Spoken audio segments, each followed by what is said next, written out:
Hello everyone, welcome to Nalanda IAS academy. और चलिए चलते हैं हमारे नेक्स्ट चैप्टर जो कि है पार्ट 8, मानव पर्यावरण अन्योन्य क्रिया उष्णकटिबंधीय एवं उपोष्ण प्रदेश।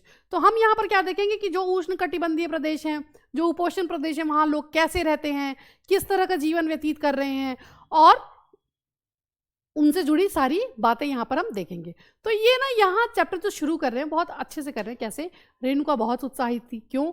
उसके चाचा जो श्रीकांत है ना, लगभग 4 महीने के बाद आज घर में थे।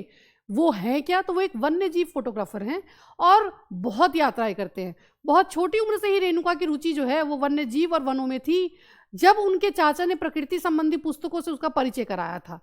अब दूरस्थ भूस्थल और वहां रहने वाले लोगों की तस्वीरें उसे हमेशा आकर्षित करती थी, जो उसके चाचा उसे दिखाया करते थे। तो यहाँ ये विभिन्न निवासी हैं जो विभिन्न प्रदेशों के हैं और उनकी चित्र जो है वो आपकी रेणुका देख रही थी और साथ साथ आप लोग भी देख रहे हैं। तो रेणुका, इन तस्वीरों में तुम विश्व के विभिन्न भागों के लोगों को देख सकती हो। इनमें कुछ शुष्क रेगिस्तान से हैं, कुछ बर्फीले प्रदेशों से और कुछ गर्म नम वर्षा वाले वनों से हैं। वे मुझे कितना अलग दिखते हैं, ऐसा रेणुका ने कहा। वे देखने में भले ही अलग हों, लेकिन उनके भोजन, कपड़ा एवं मकान जैसे जीवन की जो मूल आवश्यकताएं हैं हमारे समान ही हैं। ये रिप्लाई करते हैं उनके श्रीकांत चाचा जी। उनके बच्चे भी शायद तुम्हारी ही तरह खेलते हैं, कभी झगड़ते हैं और फिर समझौता कर लेते हैं, गाते हैं, नाचते हैं और घरेलू कार्यों में अपने परिवार की मदद करते हैं। वे प्रकृति के करीब रहते हैं और जीवन की शुरुआत में ही प्रकृति की देखभाल करना सीख जाते हैं। वे मछली पकड़ना एवं वनों से सामग्री एकत्र करना भी सीख जाते हैं। ठीक है, तो आप अध्याय 8, 9 और 10 में आप क्या सीखेंगे कि आप विश्व के विभिन्न प्रकृति प्रदेशों के निवासियों के जीवन के बारे में सीखेंगे। फिलहाल हम यहाँ आपके उपोषण और उष्णकटिबंधीय लोगों में के बारे में देखेंगे। तो चलते हैं सबसे पहले अमेजन बेसिन की तरफ। अमेजन बेसिन में जीवन कैसा है वो देख लेते हैं।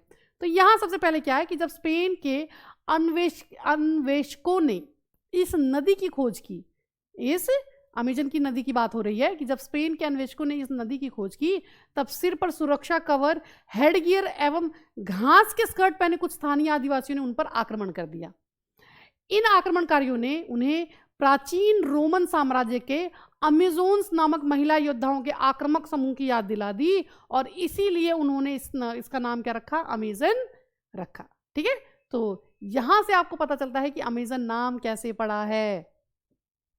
आगे चलते हैं, यहाँ के जीवन के बारे में देखते हैं। तो अमेजन बेसिन के विषय में जानने से पहले हम मानचित्र देखेंगे। ठीक है जी, देख लेते हैं, नीचे ही दिया हुआ है। ध्यान दें कि उष्णकटिबंधीय प्रदेश कर्क रेखा और मकर रेखा के मध्य स्थित है। विषुवत रेखा, इसके ऊपर जो 23.5 डिग्री नीचे मकर और 23.5 डिग्री ऊपर कर्क रेखा है। यहाँ हो नहीं पा रहा है, मैं यहाँ लिख देती हूँ। यह है आपकी विषुवत जो कि है 0 डिग्री और यहीं पर आपकी कर्क रेखा और नीचे वाली क्या है? मकर रेखा और ये 23.5 डिग्री पर है और ये भी आपकी 23.5 डिग्री पर है। ठीक है, पृथ्वी पे इस तरीके से। तो इसके मध्य का कर्क रेखा और मकर रेखा के बीच का ये जो प्रदेश है ना, ये क्या है? तो इसे हम जानते हैं ज़रा। तो उसे हम कहते हैं उष्णकटिबंधीय प्रदेश। और यही भूमध्य रेखा के 10 डिग्री उत्तर, अगर 10 डिग्री की लाइन में यहाँ देखूँ और 10 डिग्री के नीचे देखूँ, तो यहाँ पर ये इस रेखा के बीच में जो है इसे हम कहते हैं भूमध्य प्रदेश। क्या कहते हैं? भूमध्य रेखीय प्रदेश कहते हैं। अमेजन नदी इसी प्रदेश से होकर बहती है। 10 डिग्री ऊपर 10 डिग्री नीचे के बीच से ये बहती है।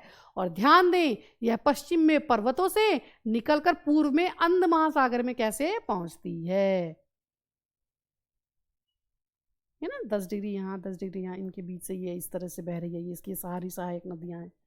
ये आपकी अमेजन नदी यहाँ से निकली और यहाँ पे गिर गई है। ओके, चलते हैं आगे। जिस स्थान पर कोई नदी किसी अन्य जलराशि से मिलती है ना, उसे नदी का मुहाना कहते हैं। क्या कहते हैं? मुहाना। अमेजन नदी में बहुत सारी सहायक नदियां मिलती हैं, बिल्कुल सही बात है, और अमेजन बेसिन का निर्माण करती हैं। तो जितनी जगह से ही जाकर बह रहा है उस पूरी जगह को क्या कहते हैं, बेसिन कहते हैं। ऐसे जैसे मान लीजिए इतने इतने प्रदेश से अगर ये बह रहा है तो इसे कहते हैं बेसिन। यह है नदी बेसिन ब्राज़ील के भागों, अब ब्राज़ील के भागों से जा रहा है, पेरू के कुछ भागों से जा रहा है, बोलीविया, इक्वाडोर, कोलंबिया और वेनेजुएला के छोटे भाग से अपवाहित होता है। तो देखिए कितनी कंट्रीज से होके जा रहा है। तो कह रहे हैं क्या आप इस बेसिन में स्थित उन देशों के नाम बता सकते हो जिनसे भूमध्य रेखा गुजरती है? तो आपको बताना है भूमध्य रेखा कहाँ कहाँ से होकर गुजरती है। फिर चलते हैं आगे। यहाँ सहायक नदियाँ की भी आपको डेफिनेशन दे दी है। यह छोटी नदियाँ होती हैं जो मुख्य नदी में मिलती हैं। मुख्य नदी में अपनी सहायक नदियों के साथ जिस क्षेत्र में उसके पानी को बहाकर ले जाती है ना, वो उसका बेसिन होता है। जैसे मान लीजिए ये मुख्य नदी है, यहाँ से ये इसमें सहायक नदी जुड़ गई, इसमें यहाँ पर, और ये इसमें यहाँ पर जुड़ गई, तो ये जो पूरा एरिया है ना, दैट इज कॉल्ड बेसिन। जल संग्रहण क्षेत्र कहा जाता है, ठीक है, उसका बेसिन अथवा जल संग्रह केंद्र कहा जाता है। अमेजन बेसिन विश्व का सबसे बड़ा नदी बेसिन है। ओके, तो चलते हैं आगे।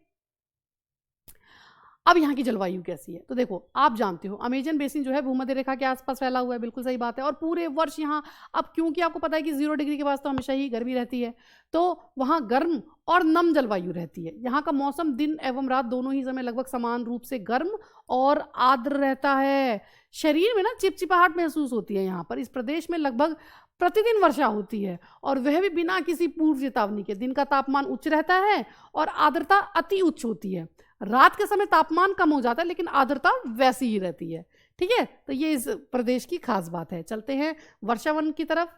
यहाँ पर आपको जो वन मिलेगा वो कैसा मिलेगा, क्योंकि हर दिन बारिश हो रही है तो वन बनेगा ना, तो वो कैसा वन होगा? इन प्रदेशों में अत्यधिक वर्षा के कारण यहाँ की भूमि पर सघन वन उग जाते हैं, काफ़ी डेंस फॉरेस्ट होते हैं जो आप यहाँ पर देख रहे हो।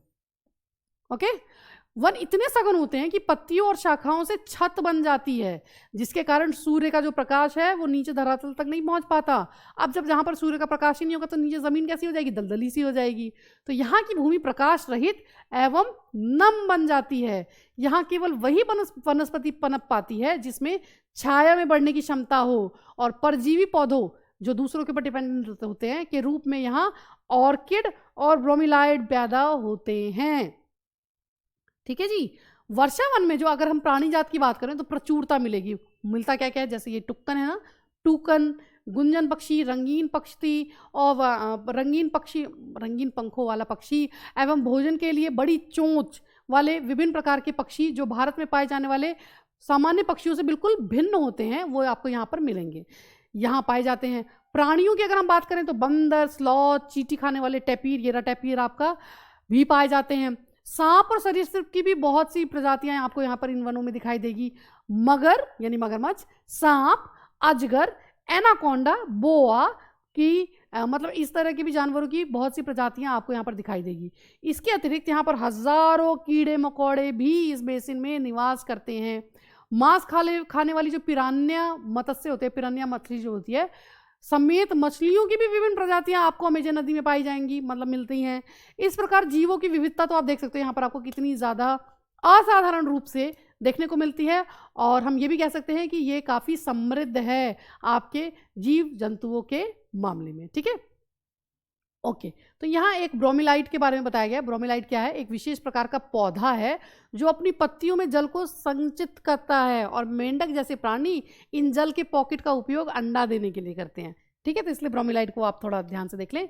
और चलते हैं आगे, बात करते हैं कि ये जो वर्षा वन है ना, इनमें निवासी कैसे रहते हैं और क्या मतलब क्या क्या यूज करते हैं। तो यहाँ के लोग ना छोटे से क्षेत्र में वन के कुछ वृक्षों को काट कर अपने भोजन के लिए फसल उगाते हैं। यहाँ के पुरुष जो हैं वो शिकार करते हैं, नदी में मछली पकड़ते हैं, ठीक है। जबकि जो महिलाएं हैं वो क्या करती हैं? तो उन फसलों का ध्यान रखती हैं। वो मुख्यतः उगाती क्या हैं? तो जैसे टेपियोका, अनानास, शकरकंद उगाते हैं। और क्योंकि मछली या शिकार मिलना अनिश्चित होता है, तो ऐसे में महिलाएं अपने द्वारा उगाई गई साग सब्जियों से ही अपने परिवार का भरण पोषण कर लेती हैं। और क्या करती हैं वो? तो वे कर्तन और दहन कृषि पद्धति का प्रयोग करते हैं, जिसे स्लैश एंड बर्न कहते हैं, कि एक जगह पहले भूमि को काटा, फिर जलाया, एंड देन वहाँ पे कृषि की, फिर थोड़े दिनों तक वहाँ पे की। जब वहाँ पर थोड़ा आपको उसकी उर्वरक क्षमता थोड़ी कम होने लगती है मिट्टी की, उस जगह की, तो फिर वो दूसरी जगह फिर शिफ्ट हो जाते हैं। तो कर्तन और दहन कृषि पद्धति यहाँ पर यूज़ की जाती है। इनका मुख्य आहार है वो मैनियोक है, इसके जिसे कसावा भी कहते हैं, मैनियोक, कसावा। और ये होता क्या है? आलू की तरह ना ज़मीन के अंदर पैदा होता है। ये चींटियों की रानी एवं अंडकोश भी खाते हैं। चींटियों की रानी को और अंडकोश को भी खाते हैं यहाँ के लोग। और क्या करते हैं जी, तो कॉफी, मक्का और कोको जैसी नकदी फसलों भी यहाँ पर उगाई जाती है। ओके, आगे वर्षावन अत्यधिक मात्रा में घरों के लिए लकड़ी प्रदान करते हैं। अब यहाँ पर जो आपको लकड़ी भी इजीली मिल जाती है। कुछ परिवार ना मधुमक्खी के छत्तों के आकार वाले छप्पर के घरों में रहते हैं, जबकि कुछ लोग मलोक्का, क्या कहते हैं, मलोक्का, जिन्हें हम जैसे बड़े बड़े अपार्टमेंट्स होते हैं ना, मलोक्का कहे जाने वाले बड़े अपार्टमेंट्स में रहते हैं, जिनकी छत जो है वो तीव्र ढलान वाली होती है, क्योंकि बारिश हर दिन हो रही है ना, इसलिए। अब जरा यहाँ पर कर्तन और दहन की पद्धति देख लेते हैं कि कर्तन एवं दहन की पद्धति में किसान पहले वृक्षों एवं झाड़ियों को काटकर भूमि साफ करते हैं, फिर उनको जलाया जाता है, जिससे पोषक तत्व मिट्टी में मिल जाते हैं। इस साफ भूमि पर कुछ वर्षों तक फसल पैदा की जाती है। जमीन के इस टुकड़े के बार बार प्रयोग से जब मिट्टी में पोषक तत्वों का अभाव हो जाता है, तो इसलिए इस टुकड़े को छोड़ दिया जाता है और इसके बाद फसल उगाने के लिए दूसरे स्थान को साफ कर दिया जाता है। ठीक है, तो और फिर आप जब दूसरे स्थान पर चले जाते हो तो इस बीच होता क्या है कि पुराने खेतों में छोटे छोटे वृक्ष उग जाते हैं। इस प्रकार मिट्टी पुनः उपजाऊ बन जाती है और तब लोग इस भूमि के टुकड़े को पुनः जोत सकते हैं। ठीक है जी, तो वही हमने पहले भी डिस्कस कर लिया था। तो चलते हैं आगे। अमेज़न बेसिन के लोगों का जीवन जो है ना धीरे धीरे बदल रहा है।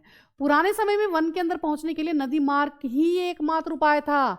1970 में ट्रांस अमेज़न महामार्ग बनने से वर्षावन के सभी भागों तक पहुंचना संभव हो गया है। अनेक स्थानों पर पहुंचने के लिए हवाई जहाज और हेलीकॉप्टर का उपयोग भी किया जाता है। तो इस प्रक्रिया के फलस्वरूप वहां की मूल आबादी को उस क्षेत्र से बाहर निकलकर नए क्षेत्र में बसना पड़ा। ठीक है, जहां वे अपनी पौराणिक तरीके से खेती करते रहे हैं। तो मैं उम्मीद करती हूँ आपको ये बातें अच्छी लगी होंगी। फिर चलते हैं। विकास की गतिविधियों के कारण जैविक विविधता वाले वर्षावन धीरे धीरे नष्ट हो रहे हैं।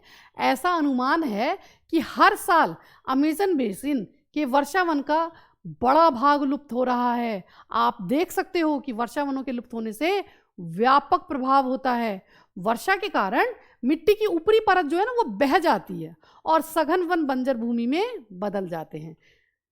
जैसे पहले आप ये देख सकते हैं इस तरह से काफ़ी डेंस फॉरेस्ट था, फिर धीरे धीरे काट के आप लोग यहाँ बस गए और धीरे धीरे अब वो भी वन और कम होते जा रहे हैं। तो आप देख सकते हैं वनों का कैसे क्रमिक विनाश हो रहा है। तो अमेज़न नदी का आपने देख लिया, अमेज़न बेसिन के आसपास का जब आपने देख लिया, क्षेत्र देख लिया, वहाँ लोग कैसे रहते हैं आपने ये देख लिया। तो अब चलते हैं इंडिया की तरफ और हमारा गंगा ब्रह्मपुत्र बेसिन में जीवन कैसे जीते हैं उसको देखते हैं। तो गंगा ब्रह्मपुत्र की जो सहायक नदियां हैं ना वो सब मिलकर भारतीय उपमहाद्वीप में गंगा ब्रह्मपुत्र बेसिन का निर्माण करती हैं। गंगा ब्रह्मपुत्र बेसिन का निर्माण करती हैं। ये आप देख सकते हैं, ये ब्रह्मपुत्र नदी है। तो ये आपका कहाँ है, तो ये बेसिन जो है ना उपोषण में 10 डिग्री उत्तर से 30 डिग्री उत्तर अक्षांश के मध्य स्थित है।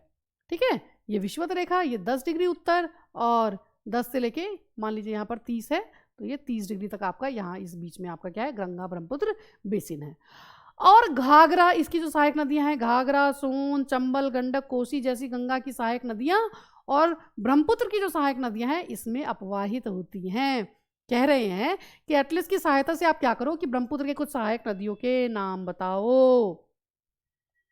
ठीक है जी, गंगा एवं ब्रह्मपुत्र के मैदान, पर्वत एवं हिमालय के गिरिपात तथा सुंदरवन डेल्टा, ये आप देख रहे हैं, ये रहा आपका गंगा, ये आपकी गंगा है, यहाँ आपका ब्रह्मपुत्र, ये इस तरीके से यहाँ से ऐसे होके यहाँ आ रहा है। ठीक है, इस बेसिन की मुख्य विशेषताएं हैं।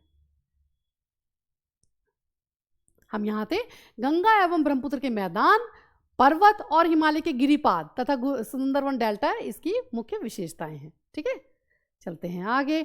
ब्रह्मपुत्र नदी को ना विभिन्न स्थानों पर विभिन्न नामों से जाना जाता है। क्या आप बता सकते हो कि क्या क्या नाम है, तो जरा कमेंट में बता दो। मैदानी क्षेत्रों में अनेक चाप झील, जिसे गोकुर झील भी कहते हैं, इस तरह की झील पाई जाती हैं।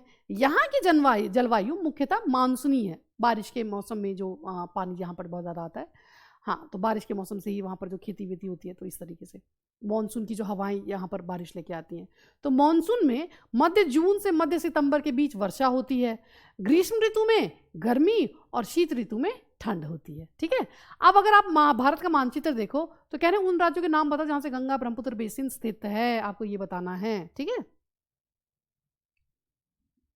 चलते हैं आगे और क्या देखते हैं, जनसंख्या घनत्व क्या है। देखो जनसंख्या घनत्व क्या है कि 1 वर्ग किलोमीटर क्षेत्र में रहने वाले लोगों की संख्या, 1 वर्ग किलोमीटर क्षेत्र में रहने वाले लोगों की संख्या को जनसंख्या घनत्व कहा जाता है। जैसे कि उत्तराखंड की अगर हम बात करें तो वहां पर जनसंख्या घनत्व है 189, जबकि पश्चिम बंगाल की बात करें तो वहां पर 1029, और अगर बिहार की बात कर दो तो टॉप ही कर गया है 1102। ठीक है, तो आप देख सकते हो किस तरह से जनसंख्या घनत्व जो है आपका चेंज हो रहा है।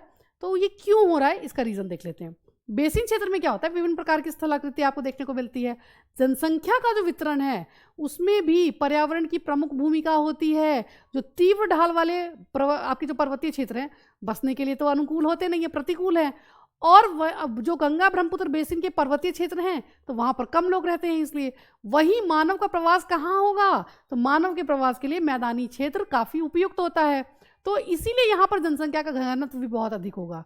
यहाँ की मिट्टी भी उपजाऊ होती है, और जिन स्थानों पर फसल उगाने के लिए आपको समतल भूमि उपलब्ध है तो लोग भी तो वहीं जाकर बसेंगे ना। और आपको पता है कि जहाँ पर भूमि उपजाऊ होगी तो वहाँ के लोगों का जो व्यवसाय है मुख्य वो क्या होगा, वो कृषि होगा। यहाँ की जो मेन फसल है, मुख्य फसल है, वो क्या होगी, धान।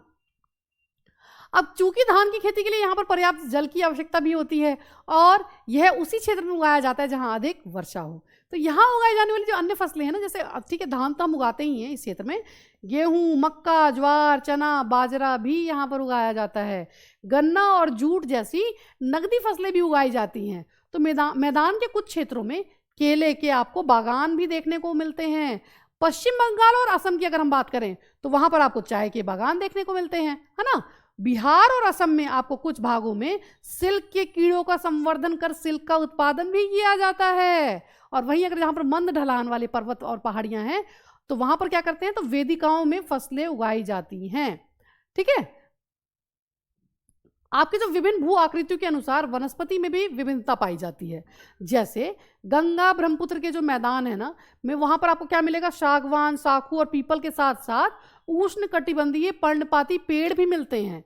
और वहीं अगर हम ब्रह्मपुत्र मैदानी के क्षेत्र में अगर हम देखें तो ब्रह्मपुत्र के मैदानी क्षेत्र में ना घने बांस के घने झुरमुट मिलते हैं, और डेल्टा क्षेत्र में आपको क्या मिलता है, तो मैंग्रोव मिलते हैं। अगर हम उत्तराखंड, सिक्किम और अरुणाचल प्रदेश की बात करें तो वहां पर क्या है, ठंडी जलवायु है और तीव्र ढाल भी है। तो इन भागों में आपको चीड़, देवदार और फर जैसे शंकुधारी पेड़ मिलते हैं। तो देख रहे हैं कितनी विविधता है आपके यहाँ पर। ओके, तो बेसिन में आपको विभिन्न प्रकार के ना वन्य जीव भी मिलेंगे। इसे जो आपका गंगा ब्रह्मपुत्र का जो बेसिन है, आपको यहाँ पर क्या क्या मिलेगा, तो हाथी, बाघ, हिरन, बंदर, तो सामान्य रूप से आपको ये ऐसे जीव हैं जो देखने को मिल जाएंगे। एक सिंग वाला गैंडा ब्रह्मपुत्र के मैदानों में पाया जाता है। और वहीं अगर हम डेल्टा क्षेत्र की बात करें तो वहां पर आपको बंगाल टाइगर, मगर और घड़ियाल भी देखने को मिलते हैं। अगर नदी के साफ जल, झील और बंगाल की खाड़ी में प्रचुर मात्रा में आपको क्या है, जलीय जीव भी मिलेंगे। अगर मछलियों की बात करें तो जैसे रोहू, कतला और हिल्सा मछलियों जो हैं वो तो काफ़ी लोकप्रिय प्रजातियां हैं। मछली चावल यहाँ के लोगों का महत्वपूर्ण या मुख्य भोजन है, मुख्य आहार है। अब ये हमने वेदिकाओं शब्द का यूज किया था जो कि ढलान वाले पहाड़ी क्षेत्रों में हमने देखा था। तो वेदिकाओं का निर्माण जो है खड़ी ढलानों पर समतल सतह बनाकर कृषि करने के लिए होता है। ढलान को इसलिए हटाया जाता है ताकि जल का प्रवाह तीव्रता से ना हो। मैं उम्मीद करती हूँ कि आपको ये अच्छा लगा होगा। चलते हैं आगे। अब यहाँ क्या बता रहे हैं कि विनोद एक मछुआरा है जो बिहार के मतवाली मोन गांव में रहता है। आज वह एक प्रसन्न व्यक्ति है। क्यों? क्योंकि मछलियों की विभिन्न प्रजातियों को पालने के लिए उसने अपने साथी मछुआरों रविंद्र किशोर, राजीव और अन्य के साथ मोइन कहते हैं इसे, मोन, यहाँ मोन लिखा है, वैसे वहाँ पर वो लोकल लैंग्वेज में मोइन कहते हैं, या चाप झील को साफ किया। झील में उगने वाले स्थानीय खरपतवार जिसे वेलिनेरिया या हाइड्रिला के मछलियों का भोजन बनाते हैं। झील के आसपास की भूमि उपजाऊ है तो वह इस जमीन पर धान, मक्का और दलहन जैसी फसलें उगाता है। ठीक है, ओके, वह इस जमीन पर धान, मक्का और दलहन जैसी फसलें बोता है। खेत की जुताई के लिए भैंसों का उपयोग किया जाता है। वहां के लोग बहुत ही संतुष्ट हैं। नदी में मतलब नदी में क्या करते हैं, मछलियाँ पकड़ते हैं खाने के लिए और बेचने के लिए। फिर वो काफ़ी मछलियाँ हैं तो उन्हें वो बेचते भी हैं, पकड़कर वो पास के शहरों में भी बेचते हैं। यह समुदाय प्रकृति के साथ समरसता बनाकर रखता है और जब तक पास के शहरों का प्रदूषण इस झील तक नहीं पहुंचता है तब तक इस मत्स्य पालन को कोई खतरा नहीं है। तो ये देख रहे हैं आप वहाँ पर किस तरह से एक अच्छी लाइफ जी रहा है। ये अंधी डॉल्फिन है। ये क्या है? अंधी डॉल्फिन। इस डॉल्फिन के बारे में पढ़ लेते हैं। गंगा ब्रह्मपुत्र नदी में अलवण जल है, तो इस प्रकार की डॉल्फिन वहाँ पर मिलती है, अंधी डॉल्फिन। इसको सुस्सू कहा जाता है स्थानीय भाषा में। हाँ, ये जो सुस्सू की जो यहाँ पर उपलब्धता है, ये जो यहाँ पर उपस्थित है, इससे ये पता चलता है कि पानी बिल्कुल शुद्ध है। रसायन की अत्यधिक मात्रा वाले गैर उपचारित औद्योगिक और शहरी गंदगी इन प्रजातियों को क्या कर रहे हैं? नष्ट कर रहे हैं। अगर ये पूरी तरह से नष्ट हो गए तो इससे साफ होगा कि वो पानी बिल्कुल प्रदूषित हो गया है। अगर आप सुस्सू के बारे में पढ़ चुके तो यहाँ देखते हैं, सार्वभौमिक स्वच्छता कवरेज प्राप्त करने और स्वच्छता पर ध्यान केंद्रित करने के प्रयासों में तेजी लाने के लिए भारत के प्रधानमंत्री ने 2 अक्टूबर 2014 को क्या किया? स्वच्छ भारत मिशन का शुभारंभ किया। ठीक है, आगे चलते हैं। गंगा ब्रह्मपुत्र के जो मैदान है ना में कई बड़े शहर और कस्बे स्थानीय स्थिति जो है मैदान में कई बड़े शहर एवं कस्बे स्थित है। कहाँ पर? गंगा ब्रह्मपुत्र बेसिन के मैदानों में बहुत बड़े मतलब बड़े बड़े शहर हैं। तो इलाहाबाद, इसमें अब इन शहरों के नाम देख लें। इलाहाबाद, कानपुर, वाराणसी, लखनऊ, पटना, कोलकाता जैसे 10 लाख से अधिक आबादी वाले शहर गंगा नदी के तट पर स्थित है। इन शहरों में और यहाँ स्थित उद्योगों का गंदा पानी बहकर क्या होता है? नदी में ही जाता है, जिससे क्या हो रहा है कि नदी प्रदूषित हो रही है। बेसिन में यातायात का सुविकसित तंत्र भी उपस्थित है। आप यहाँ पर देख सकते हो कि गंगा ब्रह्मपुत्र बेसिन में यातायात के 4 मार्ग सुविकसित है। मैदानी इलाकों के लोग क्या करते हैं? सड़क मार्ग और रेल मार्ग द्वारा एक स्थान से दूसरे स्थान तक जाते हैं। नदी के तटीय क्षेत्रों में क्या होता है कि जल मार्ग यातायात का प्रभावकारी माध्यम है। अगर हम बात करें कोलकाता की, तो कोलकाता हुगली नदी पर स्थित एक महत्वपूर्ण पतन है। मैदानी क्षेत्रों में कई बड़े हवाई पतन भी स्थित हैं। ठीक है, और अगर हम बात करें पर्यटन की, तो इस बेसिन की एक महत्वपूर्ण क्रिया है। आगरा में यमुना के किनारे स्थित ताजमहल, इलाहाबाद के में गंगा और यमुना नदी का संगम है। उत्तर प्रदेश और बिहार में बौद्ध स्तूप, लखनऊ का इमामबाड़ा, असम की बात करें तो काजीरंगा और मानस वन्य जीव अभयारण्य जो है, और अरुणाचल प्रदेश की अगर हम बात करें तो ये विशिष्ट जनजातीय संस्कृति जैसे कई दर्शनीय स्थल भी आपको गंगा ब्रह्मपुत्र बेसिन में देखने को मिलते हैं। ठीक है, यहाँ एक नमामि गंगे के बारे में बताया जा रहा है कि गंगा नदी के संरक्षण के लिए क्या है, नमामि गंगे प्रोजेक्ट शुरू किया गया है। तो आप देख सकते हो गंगा नदी ब्रह्मपुत्र में, गंगा ब्रह्मपुत्र बेसिन में कितना कुछ हमें देखने को मिला। सबसे पहले हमने ये देखा कि वो कहाँ है, तो 10 से 30 डिग्री के बीच में है। फिर हमने देखा कि यहाँ कैसे कैसे हमें किस किस तरह के जो है पेड़ पौधे देखने को मिलते हैं, किस तरह से यहाँ के लोग खेती कर रहे हैं, और हमने क्या देखा यहाँ कौन कौन से शहर हैं यहाँ पर, और जैसे मत्स्य पालन भी हो रहा है। और अगर हम आगे देखें तो हमने देखा कि यहाँ पर किस तरह से पर्यटन के लिए भी ये काफ़ी फेमस है। तो मैं उम्मीद करती हूँ कि आपको अमेजन और ये आपका जो गंगा ब्रह्मपुत्र नदी का जो बेसिन है ये समझ में आया होगा।